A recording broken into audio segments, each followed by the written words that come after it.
The cold December air was met with anxious stares, nail-biting glares, but the distress flares sealed in these men's hearts soon warmed the battlefield, as eyes locked nervously.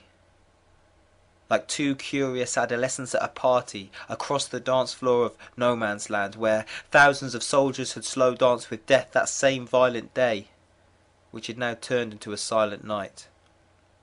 Carols sung from the courageous hung in the moonlight, like sweet bedtime lullabies, rocking each and every soldier into a reminiscent slumber.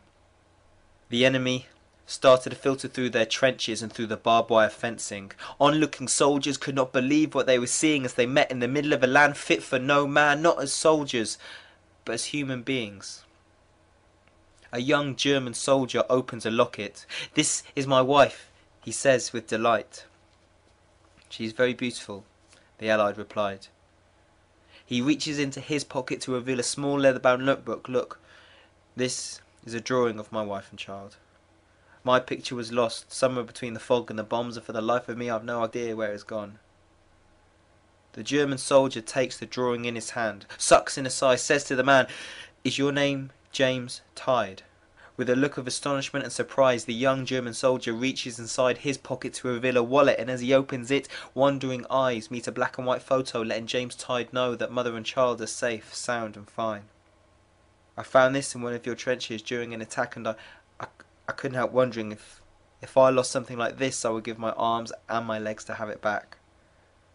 After a pause, the Allied soldier places his hand on the German's shoulder and says back with a warm touch, "Thank you so much." A grenade's throw away. A group of German and English machine gunners grunt and giggle about how the shakes of the machine guns make their brittle fingers tremble weak and numb.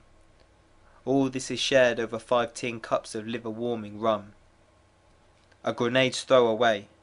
Two opposing full-time frontline jokers joke and toast on one another, cigarettes like brothers, sparking a friendship and a laughing session, whilst the nicotine acts like a gasoline to spark the question, "If this were another time or another place, do you think you and me could have been the best of mates?"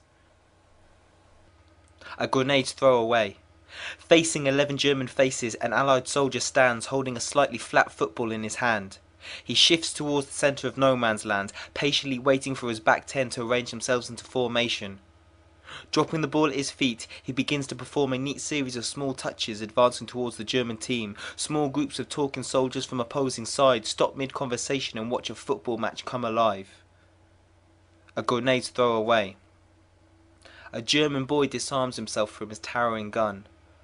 Whilst the other soldiers have a moment's fun watching a ball being kicked from end to end, he collects the stiff body of an old friend and hauls it to his trench to pay his respects. Struggling with the frozen dead weight of lifeless limbs in his childish grip, he cries and slips, falls to the floor, composes his feet in the frozen craters beneath and continues to march on forth, carrying death on his shoulders. An Allied soldier stops in mid-stride and puts his sniper rifle down by his side. The boy looks up, shaking, tears rolling down his eyes. The soldier kneels down, his face level with the confused frown and skin dimples of the German boy, and offers him a helping hand to carry his friend to a quiet grave. A grenade's throw away. Two commanders exchange pleasantries like new neighbours over a barbed wire fence. They are both writers, and show each other war-torn papers of poems, both born from the same scorn and hatred that has secretly been flowing through their veins since they were forced to engage in a forced battle of covert operations fought with forged cooperation. A grenade's throw away. An entire crater played host to brothers, laying down their arms and opening up new ones. Riflemen placing down their rifles, grenadiers placing down the grenades, and machine gunners doing runners from their posts. Hands that had held handheld metal man-made shells now held their enemies' hands, and they realised that neither were monsters but man, and that a German's nervous open hand grip fit into an Englishman's perfect. Wandering eyes that only yesterday seemed made for hunting, sniping, picking, peeping, now met their enemies, and they realised that their eyes were also lost, sunken, weeping. The politicians and the papers had painted and the priests preached that the enemy was a monster that took the form of a beast, but as far as they could see they were farmers, bakers, dancers, gardeners, waiters, writers, lovemakers, fathers, husbands, barbers, hard working grafters.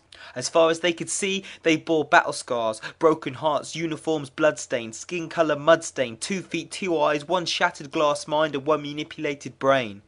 They were all the same. They were not soldiers. They were normal men sent away from their daily lives, drawn from the same walks of life, husbands away from their wives, sons away from their mothers, siblings missing their brother.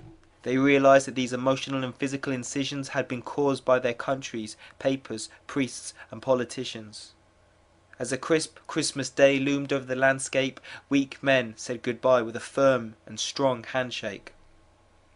They exchanged addresses and parcels.